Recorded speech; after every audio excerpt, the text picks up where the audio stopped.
Unnatural Causes by P.D. James. Copyright 1967 by P.D. James.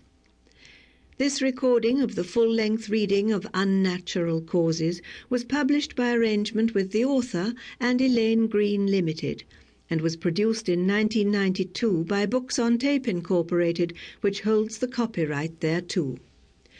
Neither this recording nor any part thereof may be reproduced or used for any purpose without prior written authority from Books on Tape Incorporated. This book is read by Penelope Dellaporta. Book 1. Suffolk. Chapter 1.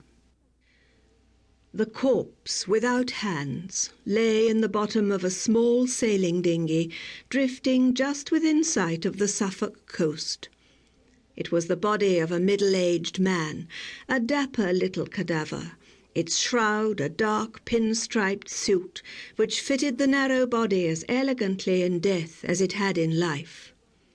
The handmade shoes still gleamed, except for some scruffing of the toe-caps. The silk tie was knotted under the prominent Adam's apple.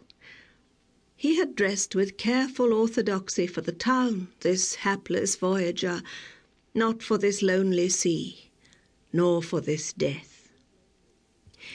It was early afternoon in mid-October, and the glazed eyes were turned upwards to a sky of surprising blue, across which the light southwest wind was dragging a few torn rags of cloud. The wooden shell, without mast or rowlocks, bounced gently on the surge of the North Sea, so that the head shifted and rolled as if in restless sleep. It had been an unremarkable face, even in life, and death had given it nothing but a pitiful vacuity. The fair hair grew sparsely from a high bumpy forehead. The nose was so narrow that the white ridge of bone looked as if it were about to pierce the flesh. The mouth, small and thin-lipped, had dropped open to reveal two prominent front teeth which gave the whole face the supercilious look of a dead hare. The legs, still clamped in rigour, were wedged one each side of the centreboard case, and the forearms had been placed resting on the thwart. Both hands had been taken off at the wrists. There had been little bleeding. On each forearm a trickle of blood had spun a black web between the stiff fair hairs, and the thwart was stained as if it had been used as a chopping block. But that was all.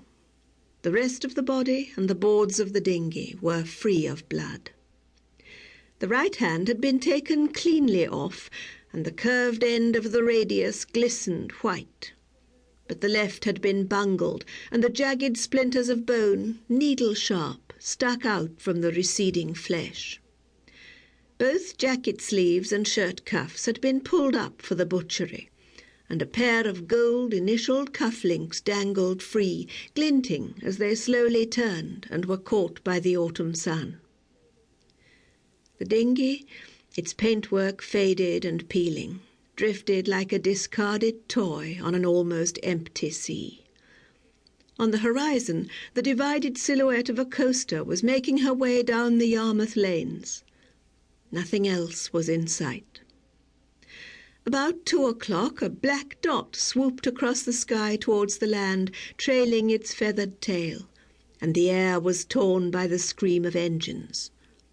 Then the roar faded, and there was again no sound but the sucking of the water against the boat and the occasional cry of a gull. Suddenly the dinghy rocked violently, then steadied itself and swung slowly round. As if sensing the strong tug of the onshore current, it began to move more purposefully. A black-headed gull, which had dropped lightly onto the prow and had perched there, rigid as a figurehead, rose with wild cries to circle above the body. Slowly, inexorably, the water dancing up the prow, the little boat bore its dreadful cargo towards the shore.